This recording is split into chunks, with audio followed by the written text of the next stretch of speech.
Hello everyone, today is February 27 and the Sankofa flight is heading towards the west to Benin. On the 27th of February 1990, something important is going on. It is the penultimate day of an unprecedented conference called the National Conference of the Living Forces of a Nation, which shifted the country from dictatorship to democracy without the slightest bloodshed. Here are the details of a day that changed forever the fate of an entire country and the course of history in the whole of francophone Africa. African History Daily by my daddy.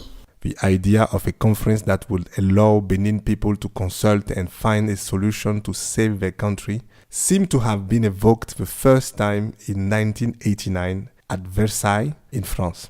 It was during a roundtable organized by the many opponents then in exile. But whatever the origin of the idea of this national consultation, the approach must be credited to all Benin people who have put pressure both from inside and from outside the country and to the President Mathieu Kerekou. Having come to power in a military putsch 27 years earlier, the General Mathieu Kerekou is the head of a brutal dictatorship that has exiled many opponents. But in the late 90s, he knows he is running a state which is in economic bankruptcy, ideological bankruptcy, total bankruptcy. Students, teachers, and civil servants, officials, they are all demonstrating daily. And that's only at the national level. Because at the international level, the context is not really favorable to him either. The Cold War is living its last hours, and the financial backers are reluctant.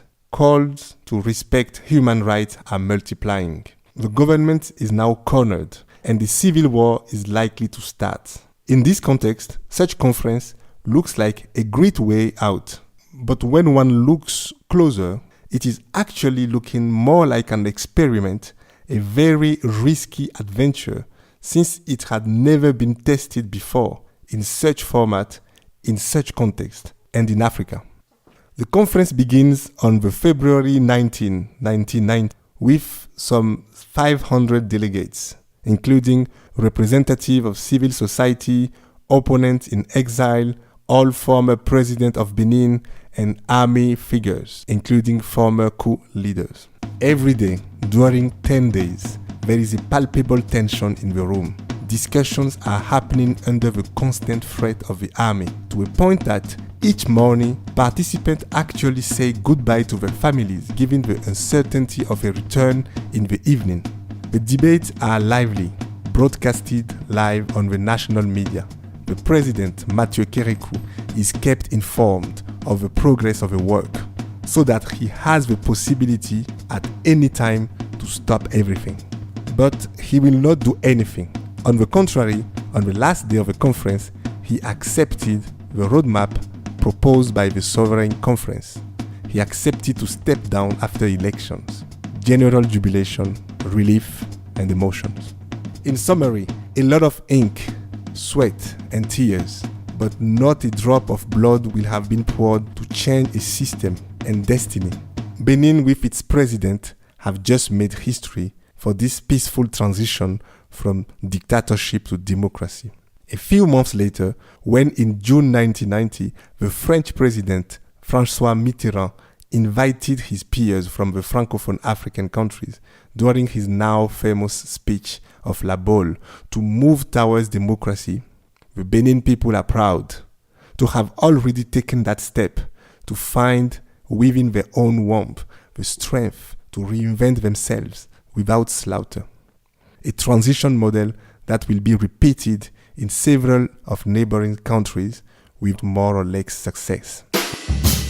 My African cliché of the day is an idea according to which the African people, filled with brutality, without any diplomatic finesse, can only think of fighting when they have to settle differences with a neat preference for machete. This positive cliché comes from Benin, but it is not and clearly not an isolated cliché in the history of the continent. Not at all. What about yours? It's up to you to think about it, to your own clichés, to our African continent, and I hope to see you tomorrow on the next flight of our Sankofa bird.